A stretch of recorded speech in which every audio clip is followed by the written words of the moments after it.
Okay, Assalamualaikum dan selamat sejahtera murid-murid ya. Okay, hari ni kita sambung lagi buku scrap kita ya. Bahagian 2. Untuk bahagian 2 ni, apa yang murid perlu lakukan ialah membina piktograf. Kita dah belajar ya membina piktograf macam mana. Kalau murid lupa, murid boleh tengok video yang cikgu share hari ini ya. Ada yang cikgu share cara membuat piktograf ya. Piktograf ni graf bergambar. Jadi datanya adalah dalam bentuk mata wang negara utama dunia. Ni mata wang dia. Okey, tak silap cikgu ada 4 ya negara kat sini. Jadi murid kena rujuk buku teks, murid kena pasti mata wang negara mana ni. Contohnya yang ini ni mata wang negara mana. So berapakah bilangan yang dia ada. Jadi murid kira lah. Okey, contohnya ni mata wang tak silap cikgu Arab Saudi ya. So Arab Saudi okey, yang pertama mata wang Arab Saudi. Jadi murid kira bilangan dia ada berapa, kemudian murid masukkan ke dalam jadual. Ni jadual dia ya murid-murid. Jadual. So ni mata wang dia, murid tulis bilangan nama negara dia dan bilangan wang mata wang yang ada ya. Ini pun sama. Tulis negara dia, negara apa, mata wang negara apa dan bilangannya ada berapa ya. Berdasarkan kepada data yang cikgu kumpul tadi ni ya.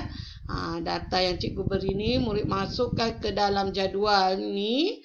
Okay, selepas murid masukkan dalam jadual ini, barulah murid bina piktograf ya. Bina piktograf berdasarkan mata wang negara utama dunia ni ya. Okey, murid pastikan tulis tajuk. Apakah tajuk yang murid nak beri untuk piktograf murid-murid? Contohnya mata wang utama dunia. Contoh ya.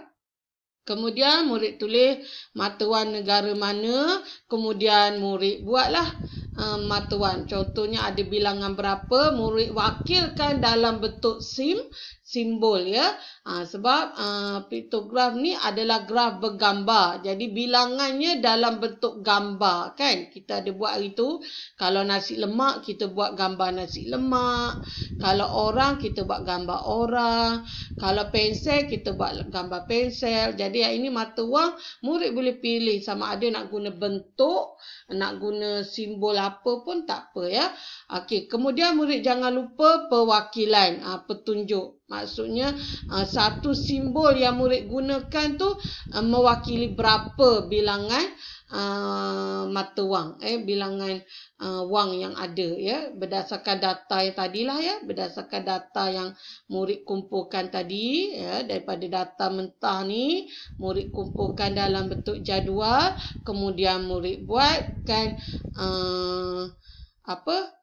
piktograf. So, tugasan hari ini tu saja. Membina piktograf berdasarkan data mata wang ya. Murid dah belajar mata wang ya. Jadi kalau tak ingat, murid boleh rujuk buku teks ya.